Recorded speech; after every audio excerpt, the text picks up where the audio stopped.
recorded. Fire service and indoor mapping, tracking, navigation. So quickly, I'm Kevin Kay. I am a director here at NAPSG Foundation. That's the National Alliance for Public Safety GIS Foundation. We'll go into a little bit more about what we do as an organization. My background is mostly in local government and emergency management. Caleb, I don't think I ever had the pleasure to meet you, but I spent most of my time out in Colorado at the Arapahoe County Sheriff's Office. We relocated last year to Greenville, South Carolina. So out here now on the East Coast, getting to know the folks around here. But I am the principal investigator project manager of the ISFSI project. So I'll be able to kind of cover the background and a bunch of other admin stuff and some of the technical pieces. But I'll hand it over to Mr. Rogers. Yeah, my name's Chris Rogers. Been in the fire service about 30 some odd years and stuff. I started off in school as a cartography major, and most of my classmates went to National Geographic, and I became a firefighter because my grades sucked. So I maintained a job in the fire service, and my expertise is working for NAPSG for the past 12, 15 years, and I got some experience with using GIS for pre-incident planning, and it lives in handy for this project. So it's been a pleasure to work with this. Great, and on to Pete. Afternoon, everybody. Peter Hanna, retired firefighter paramedic with Baltimore City Fire Department, ergo the face hair. Now working with Montgomery County, Maryland 911, which falls under the police umbrella. So I'm getting to see both sides of the fence. So I got into mapping and GIS from a line of duty injury, and went to college and learned a little bit, and also joined NAPSG around maybe a little after Chris. But it's a fantastic group and a fantastic organization, and GIS is absolutely a tool that everybody in the fire service should be knowledgeable with, or at least using. So thank you. Great. So yeah, sorry, go ahead. Lay it on us, Kevin, go for it. Oh, no, so I guess if you just want me to go right into the presentation, I'll try to get it up here on screen. Give me the thumbs up when you see it. All right, so we should be good. So again, thanks for having us. Really appreciate that we have the opportunity to kind of share the ISFSI project with all the folks on the call. Quick background on who we are as an organization. So our mission is really to advance geospatial technologies and capabilities for the public safety community. Obviously, we're fire specific today, but we look across longitudinally all of the different disciplines that are out there. But we really do that through the adoption of geospatial tools. A lot of them are commercial, off the shelf, or open source, looking at best practices for planning, daily operations, and disasters. So the old adage of train as you fight, we like to do a lot of training materials, sandboxes, and documentation to enable folks to use it day to day and during disasters. And we, of course, look at bridging the gaps between different disciplines to better protect the communities they serve. So fire departments are really good about doing pre-plans compared to law enforcement out there. They're trying to catch up. So we're just trying to bridge the gap on the best practices that exist right now. So we do that. This is kind of our pyramid of the organization. Really, national guidelines and standards is where we start. And again, I apologize, I'm going to go through as fast as I can so that we have a lot of time to have conversation afterwards. We're going to talk about a best practices guide today. That's where it kind of fits within the national guidelines and standards. When we talk exercises and simulations, we have sandboxes out there. So folks could go in there and do pre-planning, drop symbols, and kind of see how it looks like so they don't have to actually go into a production mode. When we talk education and training, today we're going to talk about the location-based services working group, but we have a lot of education and training materials available out there, especially on our website. And we have a lot of tech assistance, and we do limited tech assistance directly with agencies, especially during disasters. Most recently during whether Surfside building collapse, Hurricane Ida, the Quad State tornado response. So we do some geospatial assistance with some of those organizations. More importantly, I don't have it on the slide. It's all free. We're a nonprofit, so everything we make goes out to everyone. So really quickly, what we're going to cover. So quick project introduction of the ISFSI project. there's a lot of info there, so it will be brief. We'll talk about the guide, which I hope some folks had a chance to look at before. We'll talk about the game plan, which is a subcomponent, and then we'll talk about the survey, which I saw a couple folks were able to fill out before we met today. So really the purpose of this project is couched under NIST Public Safety Communications and Research Division that are really looking at mission critical voice and location-based services for first responders. And we were kind of tasked with developing guidelines and recommendations based on an indoor location-based services component. They really, at NIST PSCR, look at this bottom left corner of this graph, the early adopters and the innovators. It's a struggle in public safety, as we all know, because innovators and early adopters, it costs money. Sometimes the technology doesn't work. You're kind of beta testers, and that doesn't really jive with what you do on a day-to-day basis. You can't really be beta testers for most folks. So they wanted us to identify this and then help to build a path towards adoption for these emerging technologies. A lot of stuff on this screen. There's some links that we'll be able to include to folks afterwards, but since 2019, we've worked on this project. Inspire is the NAPSG Foundation annual event, so we've presented at that multiple times.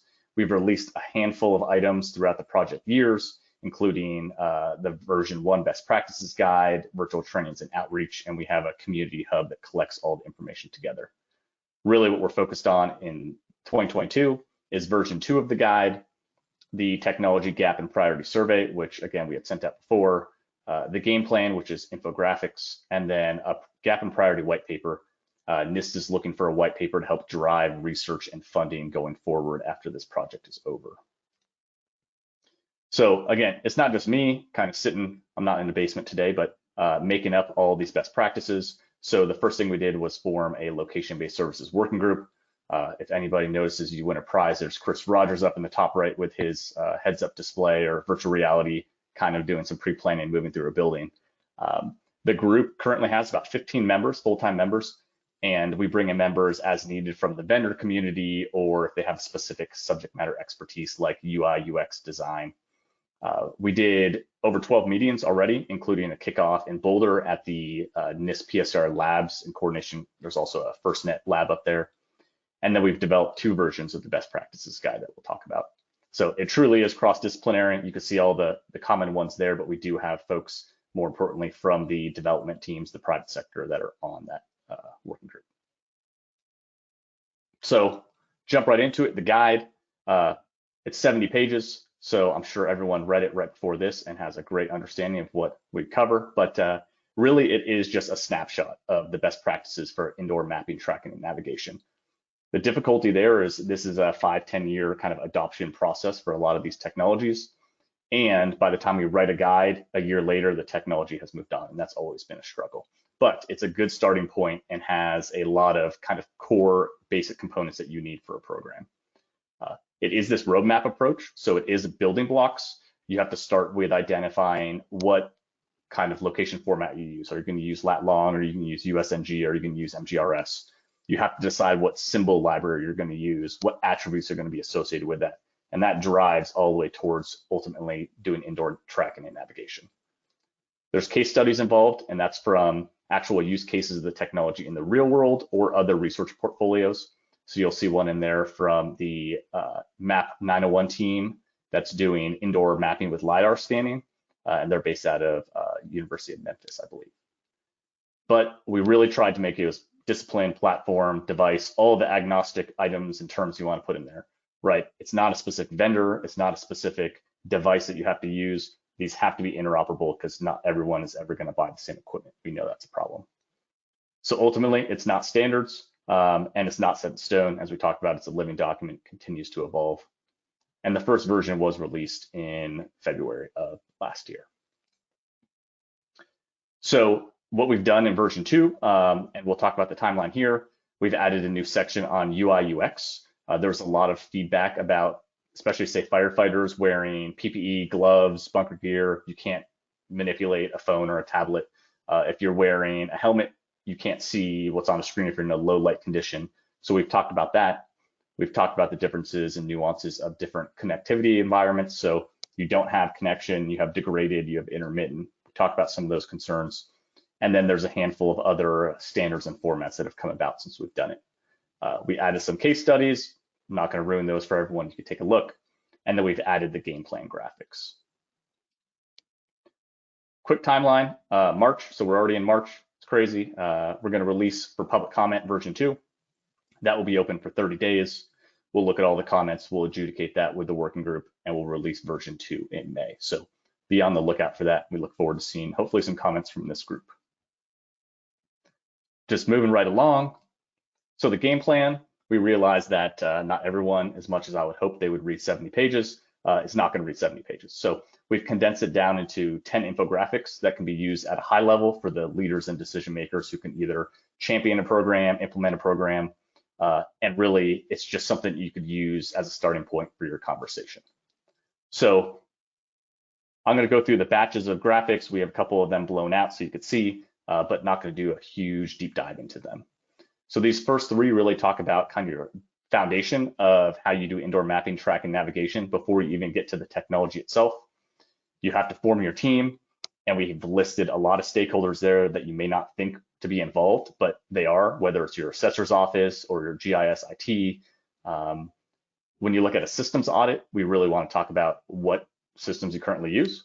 My best example I like to use, although it's a little stale now, is if you decided you're going with the ATAC system, so the Android awareness system, that was an Android-based application. Now they have an iOS version, but if before there was an iOS version and your agency only had iPhones, you're kind of out of luck if that's what you decide to go with. And then finally, what equipment, what devices do you already have? So do you have PASS devices? Do you have SCBAs? Do you have holster sensors? Just discipline by discipline, this is not comprehensive, but you just have to have this idea of what you have and what may or may not be interoperable. So this is just one of the graphics kind of blown up for you to see. So, you know, the difference between what's brought to scene versus what's already on scene, and just have that conversation about what exists. Also knowing your jurisdiction or district. Do you have, I would call them dumb buildings, but say legacy buildings, buildings that don't have occupancy sensors, smart thermostats, or you're just straight CCTV cameras, fire panels, kind of the basics. So know kind of the environment that you're operating in. These next 3 really talk about your foundational approaches to mapping, tracking, and navigation. These are condensed versions of the actual guide. So there's 20 odd pages within the guide on each one of these. Talking about key concepts, again, I'll talk about one in particular, as we say, a navigation approach. This really helps you key in on some of your key points of how you're going to do things. So for example, who's going to give directions? Is it the responder that directs themselves? Is it incident command, if it's set up, that directs them? Is it dispatch that maybe has an overarching view of where the responder is in a building and can tell them turn left in 3 feet because they're in an environment they can't see? And we know there's haptic feedback, and we know there's heads-up displays that will provide directionality at some point, but all of these things kind of foundationally and roles, responsibilities are just talking points when you're trying to build this out. And then the last 4 are everyone's favorite, which is kind of the administrative piece. What sort of equipment do you have, and is it interoperable? What are you going to do with all the data? And so if you go and you do a 3D LiDAR scan of a building of your critical infrastructure, that's awesome, because maybe you're going to be responding to that force, or they have a lot of hazardous materials, but it can't just be stored on a flash drive sitting in dispatch. Now, if you have in-depth 3D scans, they probably have to be held at a higher level so that your data retention, security, and access are at a heightened level. And then ultimately we talk about funding. So, you know, the typical process, all of you are intricately aware of how it happens, but there's other opportunities, whether it's through grants, prize challenges, especially ones that NIST puts on, and then early adopter programs that are out there so that you could get discounted or free equipment as long as you provide feedback. And then always to steal Chris's thunder on the project management piece, a lot of things end up failing, not because they're not a good idea, but because they're not implemented the right way. The typical waterfall approach of this has to happen in step 1 in order for step 2, in order for step 3 to happen, makes it a very long implementation process. And as we talk technology, that doesn't typically work most of the time.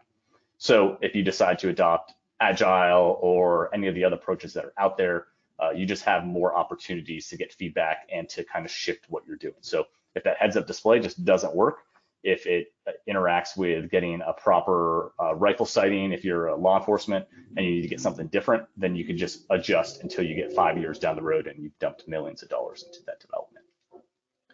So again, blowing one up here, equipment wise, talking about your interoperability, your size, whether it's on your body or being brought to the scene, and then finally your maintenance schedule. And it's no different than any of your other kind of maintenance schedules that you have out there.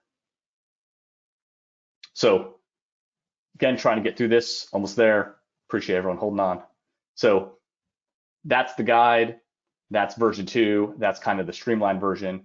Where are we going next? So throughout the 3 years, we've identified a lot of gaps, and I'm sure all of you have a bunch off the top of your head.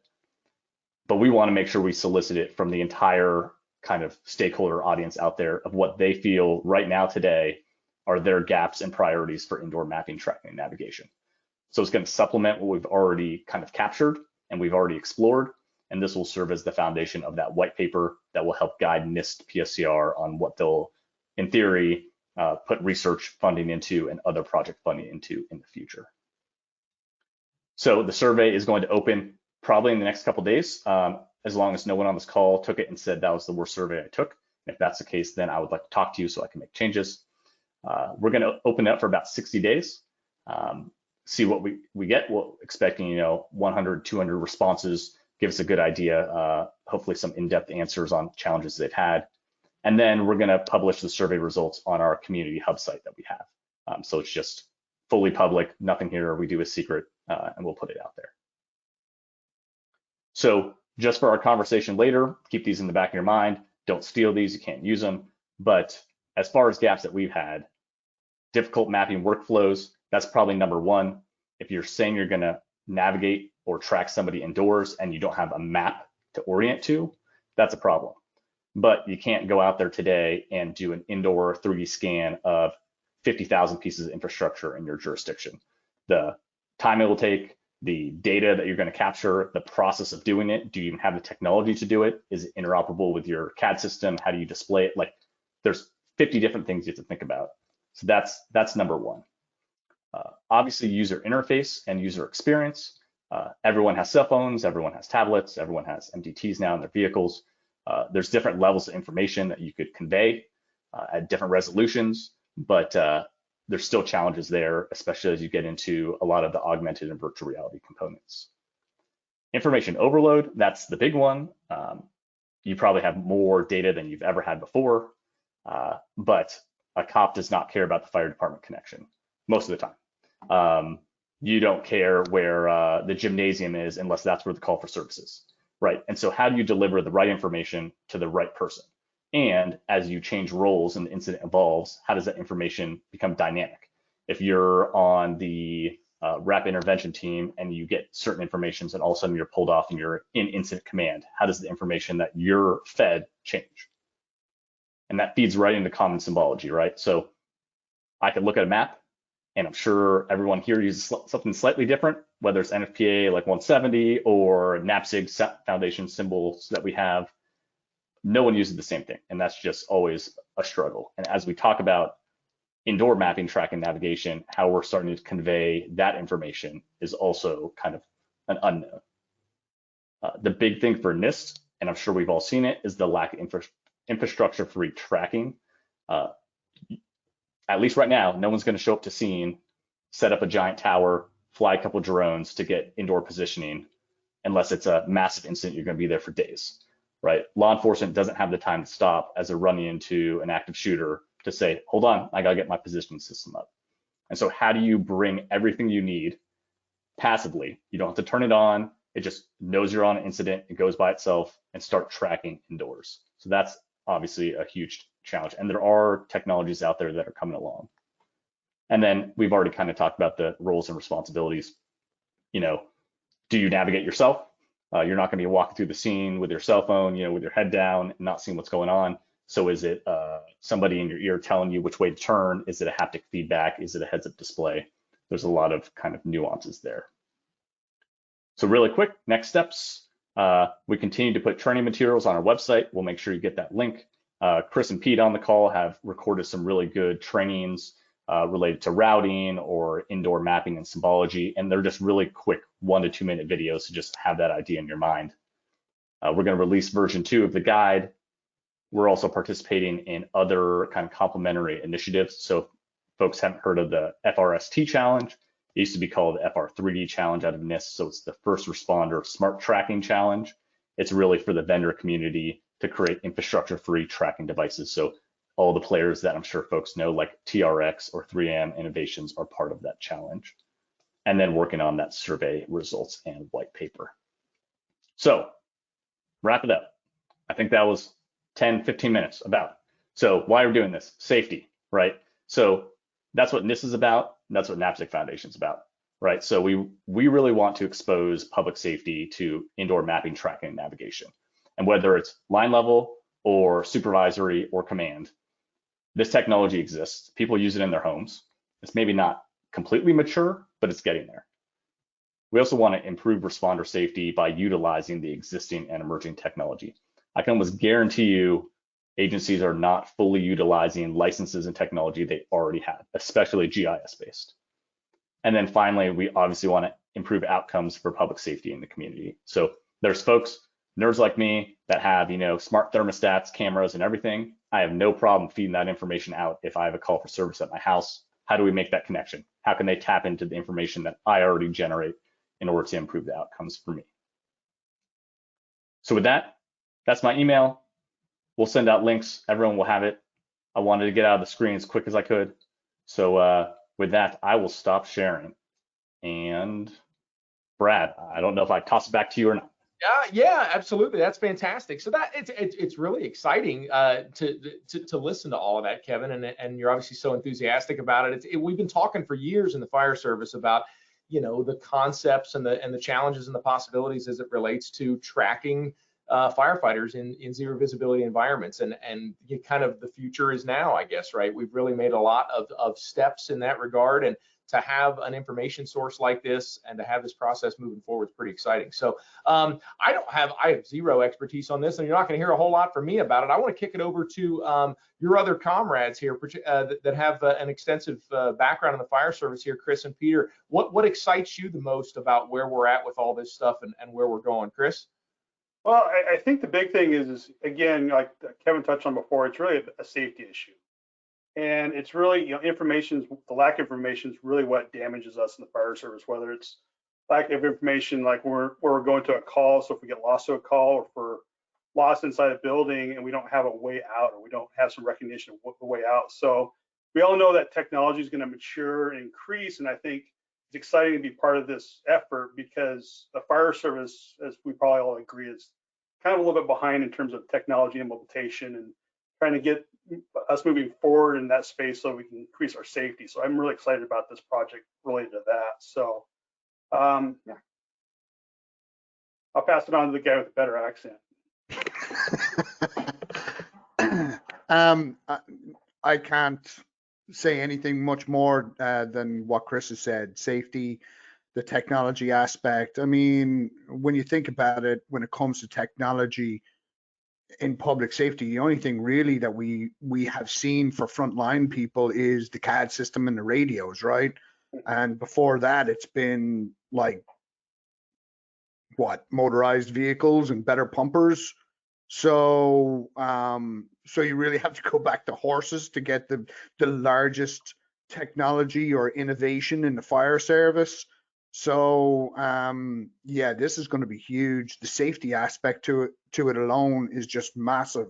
If you go into any big line of duty death, there's some aspect of lost, missing people that aren't captured by a par, or they just don't know where they're at, right? The South Carolina incident, we just had a line of duty incident with 3 members in Baltimore, and if you listen to the call, they think there was only 2 people in the building when in reality there was 4.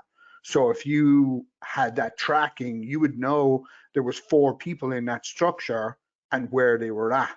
So that, like, I don't know, like we always fight fire with emotion. We need to start fighting fire with information, and that's where this plays. What is out there across the broader fire service right now? Are any pieces of this, or any fire departments doing something that is truly indoor tracking at the level that we feel like we're going, or are we still too far ahead of that curve?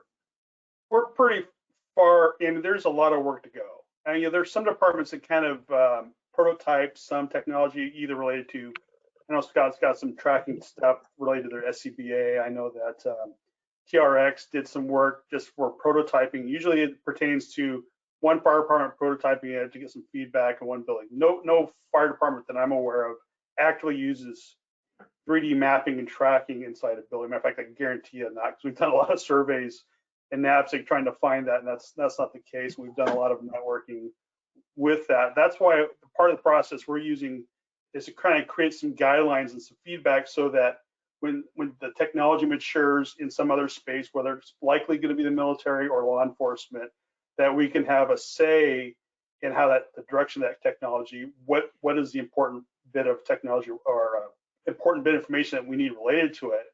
And in addition, it's not only tracking and locating, down brothers and sisters in the building, it's also locating the features ahead of time that's going to get us impaired, whether it's good access points, whether it's hazards within a building that's just going to mess us up, like a fall hazard or something that's going to trap us. And so our goal is just to kind of get the groundwork laid so that we can manage the information effectively. So when this technology comes out in the future, we have a leg up. Want to go a little bit further with that. What is a reasonable runway for what, if you had a crystal ball for when departments were able to implement that level of tracking, the level of tracking you ultimately would like to see? Is that a 5 year? Is that a 10 year? Is that 30? Well, it'll be after I retire. I think reasonably, I think it's going to sneak up on us. I think there's some things that are going to perk up that all of a sudden, well, I think this is really doable. And it might be something like some company goes, I got this neat widget, and we're going to partner with Scott or MSA or Draeger, and we're going to integrate this into our air packs, and eventually it'll become sort of like a quasi standard, just like our pass alarms is. Yeah, so I mean, yeah. Go ahead, Google Maps is already routing indoors as we speak, right? You can go to an airport and use Google Maps to route you to a feature inside an airport, and they have other locations. I'm sure some people have gone to malls and they have the routing for a mall in a 3D environment. We're seeing it in like Chris and I are in the GIS industry, and we're seeing it big time in the industry, especially with 3D. 3D is becoming more accessible. 10 years ago, 3D was barely used because it was so clunky. The data was so massive. It wasn't visually appealing. Now it's basically everywhere. So I think that we are getting to a stage where it is the tipping point where we're going to start seeing it in the public safety arena. Yeah, and I think the big thing as well is because there's a lot of, like Pete said, just to add on to that, there's Google, Tesla, there's a lot of initiatives to have like autonomous things, self-driving things. Location is actually a huge multi-billion-dollar industry, and we're still living in a paper map world. We like the paper maps. I like the paper map still.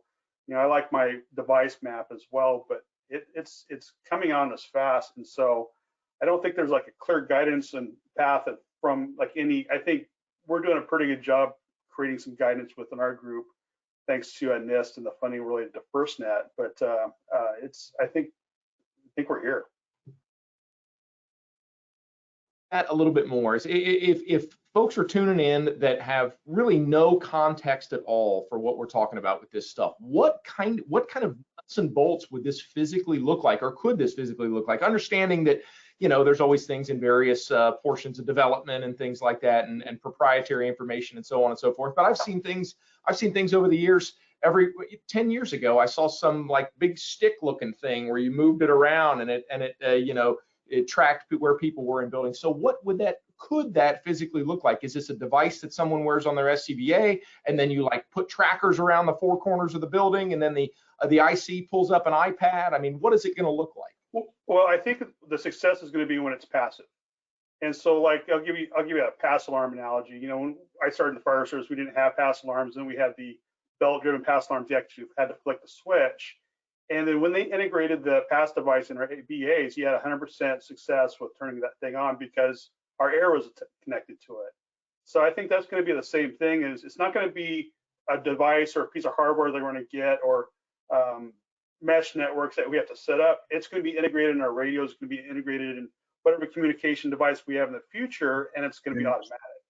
And so you're not going to see the implementation of the cool, neat GWiz thing. It's going to be embedded in the devices that we wear on our wrists and stuff organically. And so I don't think in the fire service you're going to see this great sea change of, we got this cool piece of hardware and let's make that the standard. It's going to be just naturally embedded with us because we're using it in our daily lives. Yeah, and I almost feel like it has to be, right? It's either embedded into our turnout code. You're not going into the fire without your code, right? This isn't backdraft. So, or your bottle, you need your bottle, right? So even radios can sometimes be questionable, right? Because every now and then the pipe guy or whatever will leave the radio on the rig and not bring it with them or whatever, right? So it needs to be something that you are not going into the fire without, right? Like your jacket or your SCBA. So it needs to be passive, like Chris says. It needs to be part of our everyday workflow, and it needs to work seamlessly. It can't be something that our members just turn on or turn off. If you're law enforcement, it's got to be part of your gun or your holster or something. Yeah, I see it being small. I mean, think about it. I mean, the tracking with your phone right now, nobody goes anywhere without their phone. So, and RFID chips are already embedded in turnout gear. I've read articles about that. This is going to be hopefully a game changer.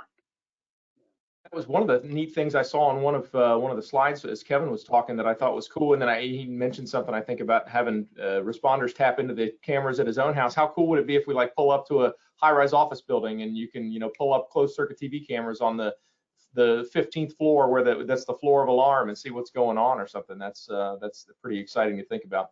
So I'm going to pause here for one second, and since we're a little over halfway through, it's time to give away some coffee and a coffee mug. So we will do that. And then I'm going to shut up for a while, and I want to kick it to everybody else that's on the call and give you the opportunity to throw some questions at these guys. So I was sitting here racking my brain for a bizarre off-the-wall fire service trivia question, and so we'll see how it goes. If this doesn't go anywhere, then I'll give you some pop culture trivia question that has nothing to do with the fire service. So best I could think of was what? Wait, Brad. Oh, Brad. No. First one to answer in the chat, not screaming it out, right? First one to answer in the chat. Impressed if anybody was able to shout. I would be impressed if anybody was able to shout this out off the top of their head. It's only in my head because I was reading some hydraulic stuff earlier. All right, so here we go. First one to answer in the chat for I know this is going to be obscure, but hey, that's what we're going for, right? We don't want everybody to know it off the top of their head. The number of threads per inch for 2.5-inch national standard hose thread. Thread per inch count of 2.5-inch national standard hose. I know that because my city is weird and we have our own thread, so it's different. Man, they're all over the place. Mary says, I see one that's close. you might have to wait and see who gets close. You guys want to throw up a guess?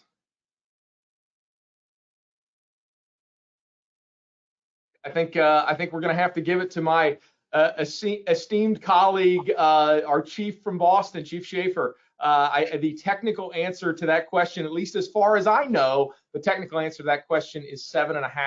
7.5 threads per inch, because in Dayton, for Dayton standard thread, 2.5 is 6 threads per inch. We're a little bit wider spaced for our FDCs and hose couplings and things. So anyways, I think it's 7.5, and they let me host today, so I get to decide. So it's 7.5. So Chief Schaefer, you we will be getting some fire department coffee and a fire department coffee mug. Excellent. That was just a guess. I was just trying to picture the threads and I said, well, 7 sounds about right. So Well, can't know that. in Chief Schaefer's defense, he keeps getting the weird questions. The one that we gave last time when we played trivia was, what was the first thing sold in vending machines? And it was holy water. And let me tell you, the guesses on that one were a little bizarre.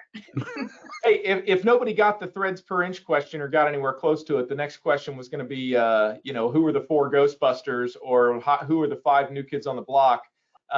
So anyways, I guess we'll go with the fire question, that won out. So congrats to Chief Schaefer. Okay, so I've been doing plenty of yakking, more so than need be. So I want to kick it to everybody else that's on the call today. That's the cool thing about these happy hours, is the opportunity to interact and ask some questions of some of these subject matter experts. So for others joined in on the call, what do you want to know about indoor tracking of firefighters, or wherever else that realm could go?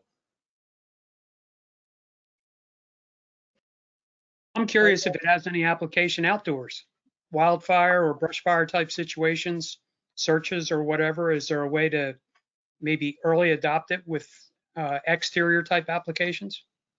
Yeah, Outdoor should work seamlessly. I mean, because you have straight shots to satellites. So it's So you just wouldn't have to do GPS. mapping ahead of time of the environment that you're working in. Yeah, mapping is the key, right? Because like if it's just a blue dot on a white page, you don't know where you're at. So how do you know where to track, like to navigate them to, right? Or how to like direct them, say, make a left on this trail. If it's just a wilderness map and there's no trails and there's no symbols or anything like that, then it's very, very difficult to navigate. So the mapping component definitely does need to be fully developed. But I would think with all the mapping technology out there that it could be overlaid with something that already exists. Absolutely. Yes. So I would say a good success of that. So we work with all the FEMA USAR teams across the country with Esri-based solution. It's called Tracker, and it's built into a common operating picture. So we have the ability already to track folks and their track logs, where they've searched, have they done their primary or secondary searches. They could collect information about specific points. So whether it was needs follow-up, human remains, damaged, down power lines, and it's just overlaid with topographic or just base maps, street maps. So yeah, that definitely exists outdoors in limited ways. It's not like an everyday thing. So when those teams go out, they definitely use it, but it's not a day-to-day.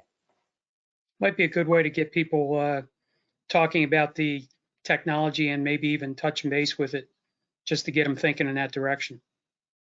Yeah, and like Kevin displayed in the presentation, we have sandboxes for that. So you can go to NAPSG, use the tools, make tracks, drop points to your heart's content, and use the application and pass it around. Yeah. One of the things when this project first started, it wasn't really organically oriented towards geographic coordinates or having geography associated with 3D mapping. It was just sort of associated with mapping the building at 3D. And so it was really important to us because there's a continuum of, like, when we're en route from the station to an incident, we're consuming geography and route. And so for us, it's just a process of like, get out of the rig and you go into the building, a threshold of the building. That's where the navigation kicks in. And also, Pete, I'm surprised you didn't bring this up because you're the NG911 guy. There's sort of guidance and standards to kind of implement that NG911 standard from the outside, walking through the front door and stuff, and kind of carrying that street network inside the building so that you can actually have tangible routing to a location, say like a concourse or a shopping mall or something like that. So Yeah. very important. And shame on you, Peter, for not bringing it up. Sorry, brother. To build on that though, Oh, now he built on it. how many people know that cell phones are now pushing the Z-axis to 911 centers? Now it's difficult most 911 centers don't have address points built and mapping for unit-based buildings. They usually just have, like, say you have an apartment complex at 101 and there's 100 units. They usually just have one point for that address and they don't build it out for the unit bases. So there would be like 101 points on that building. If you had 100 units, it would be the base address plus the 100. But now you're getting Z values sent by the cell phones based off of barometric pressures. That is based off of like mean sea level, but eventually that's going to translate over to something more usable. Can I jump in here? Because I just want to say we've been working in Boston for several years now. When I got into training, that was one of my concerns was accountability. And accountability is always important, but it's mostly important for me from a fire commander standpoint when something goes wrong. We have a mayday, we have a guy down. I need to know where he is in that building to start sending people to get him. And there's two issues with the technology that we looked at, and we're working with 3 AM. I know you mentioned them, and it looks somewhat promising. We'll see, but I think the coordinates for X and Y are we're using I'm drawing a blank on the technology, but the GIS is pretty accurate. No one's been able to accurately locate the Z-axis, the elevation, and it's when you say barometric pressure, I kind of wince because one of the things that happens in a fire is it creates its own pressure, and you're not able to get an accurate reading of where they are, and it gives you elevation based on sea level, usually in feet or meters, and we're interested in stories. I want to know, is he on the second floor, the third, or the fourth floor? A lot of times when guys get trapped or disoriented, they get a little out of sorts, they're not necessarily accurately reporting the location, especially floor. And the amount of time we have, especially if it's a RIT operation, to go get that guy is very limited. If we're looking on the third floor and he's on floor 2, it's pretty much game over. So, and the second problem is getting those signals out of a building. In the wildland, and I know 3AM has done a lot of work with the Forestry Service and some of the West Coast departments on beaches and outdoor spaces, and it's worked, like you said, flawlessly. They know exactly where their people are. But you go into a building and it's a whole different ballgame. So, we're 3AM, we're about to implement their first phase, which is en route information, better mapping, street views right to your MDT, Google Maps, so that you can add on, on your way to the incident, you can rotate and see that you have rear porches or an alley to get to, and that's been working really well. But the gold standard is you have some device, and right now theirs is kind of like a phone. I mean, I don't want to get too much into it because I don't know how proprietary any of it is, and it'll send the signal back. But the key is, under fire conditions, will it accurately tell us where that member is? I mean, I know there's a lot more you can do in tracking and mapping, but we have, I don't know, thousands and thousands of structures in the city of Boston, and very, very few of them are mapped. Most of them are residential occupancies, and that's where most of our guys die. So, I need to know something on their person accurately where they are in real time. Yeah, and that barometric pressure is the cell phones for the initial 911 call, right? Now, I totally agree with you when you go into an LDH environment and you're in fire conditions and the whole 9 yards there, that most equipment's not going to work exactly as you probably want it to, and that's going to have to be developed for the fire service. Now, like for active shooter, for police, you're walking into an environment that is bright and usually lit and not smoke everywhere like we do. So yeah, that's definitely a concern that we bring up in the best practice guide, and something that needs to be flushed out before it becomes readily available. And you guys are as aware as this as Chris and I. You usually get one shot in public safety to make it work, because if it doesn't work the first time, it becomes a wheel chalk, because people don't have any faith in it if it doesn't work from day one, right? So you can't be implementing something that's only works if it's sunshine and not raining, you know what I mean? It's got to work all the time. Yeah, and I'll go back to kind of Brad's previous question about like how far away are we? So like the barometric pressure concern, Z-axis, the actual application that's on the FirstNet system exists, and they've released kind of in certain markets. So one, you're lucky you're in Boston because you have a big market, but any of the rural or small jurisdictions, kind of that barometric component isn't really like a couple years out. That's probably 5+ years out. There's other technologies that especially NIST is working with, but also DHS Science and Technology, and then the NASA Jet Propulsion Lab are working on the Pointer project, if anybody's been tracking that. So that uses like magnetic, like quasi-static fields, way beyond me, but JPL is working on it. It's been miniaturized into a cell phone, and that won't have the same issues with pressure or drift or going through multiple different building like structure components like brick and steel and all that good stuff. So still probably like 5 years until we have a mature one that could take true Z value and then tell you which floor. Because I mean, even at the basic level, you hit it right on the head. You don't have maps of 99% of your infrastructure. The ones you do, they're not all like, oh, this is a 12-foot floor. Well, maybe you have an atrium that's like 40 feet tall, right? And so wherever you are in the building, are you truly on floor 1, 2, 3, or 4?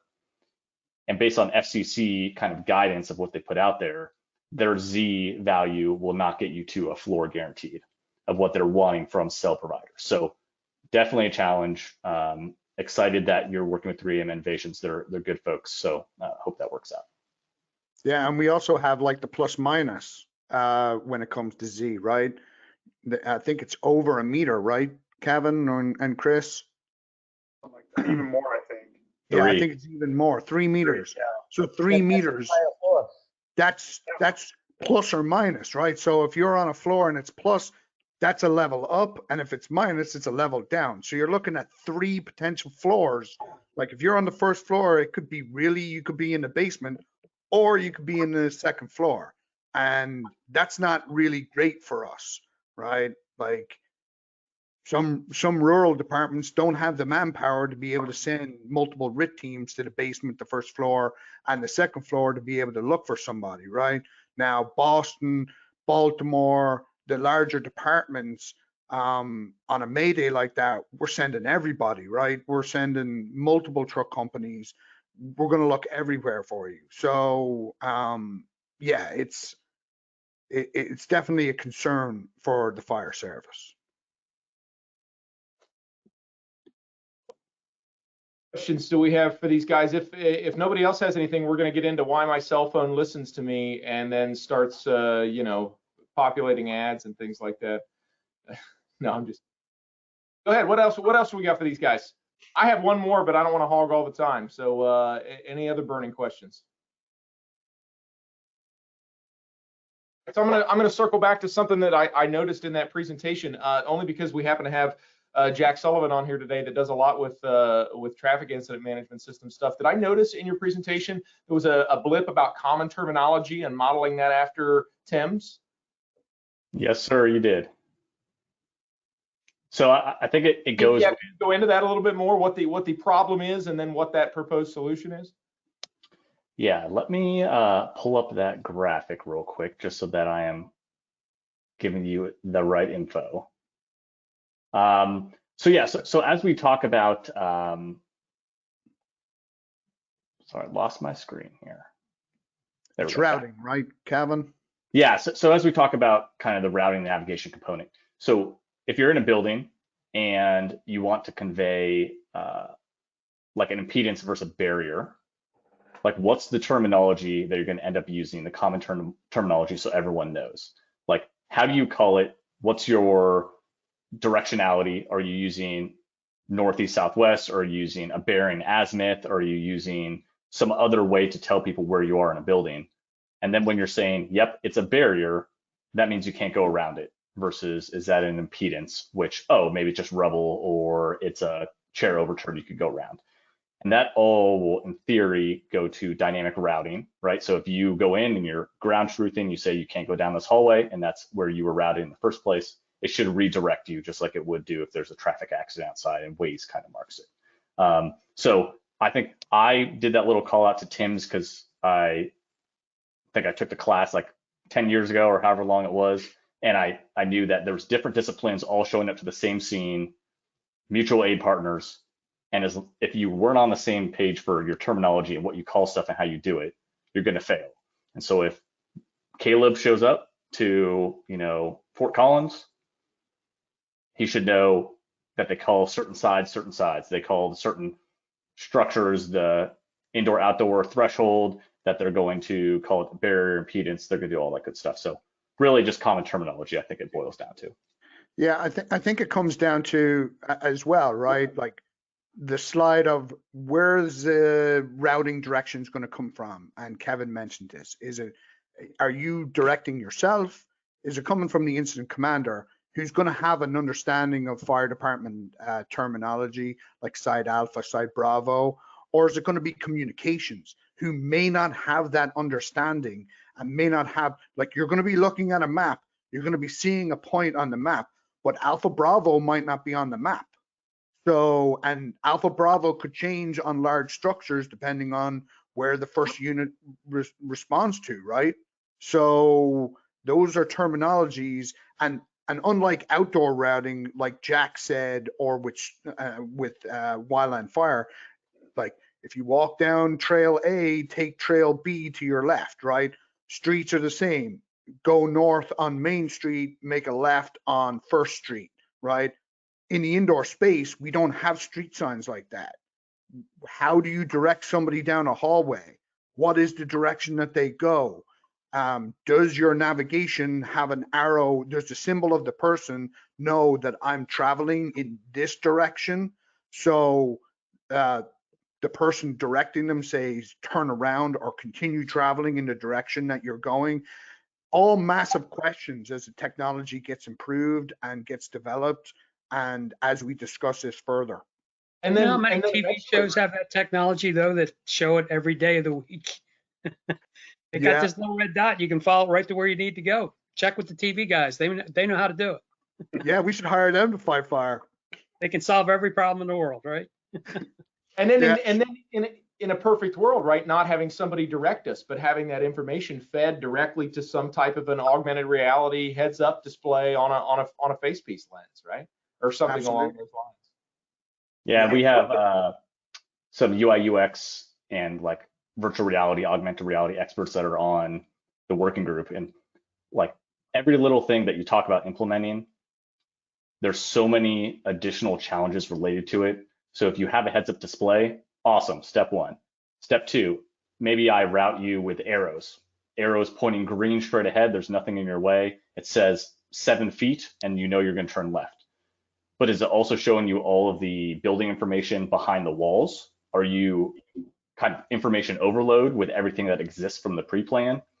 Is it narrowed down to your role at the time or this part of the structure you're in?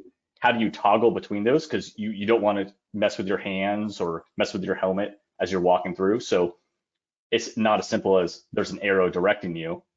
There's all of these design elements that we're trying to get up front so that when the folks design it, they think about that for the end user, who it has to be simple. One button press, maybe not even that, and then go.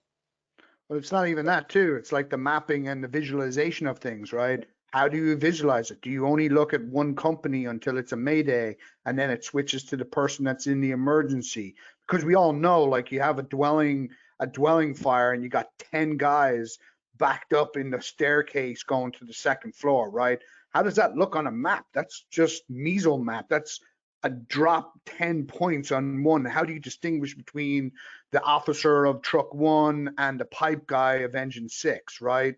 So we've had all of those discussions. We hope that the inventors and the innovators of this product use our best practice to maybe hash out some of these ideas and some of these concepts and make a better product for the men and women in the field.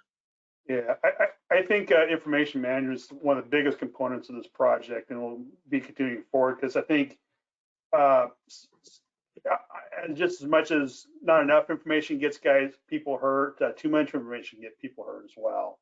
So part of the practice that we in the fire service need to do is kind of storyboard what information is important, how does it fit in with the process, is it a severity component to it, is it a location component to it, what are my tasks? All these categories and things that we think about when we're managing an incident definitely translates into how we manage information. So that's something we're thinking about in our group. That's something that I would challenge all you guys on the call to think about as well. And for you guys, like, how do you even train this? Go ahead, Like, Peter. you guys are the trainers. How do you even train this? Like, how, like, that's going to be a massive, massive lift moving forward. You guys getting to understand the technology, implementing it, being brought along on the journey as it gets developed.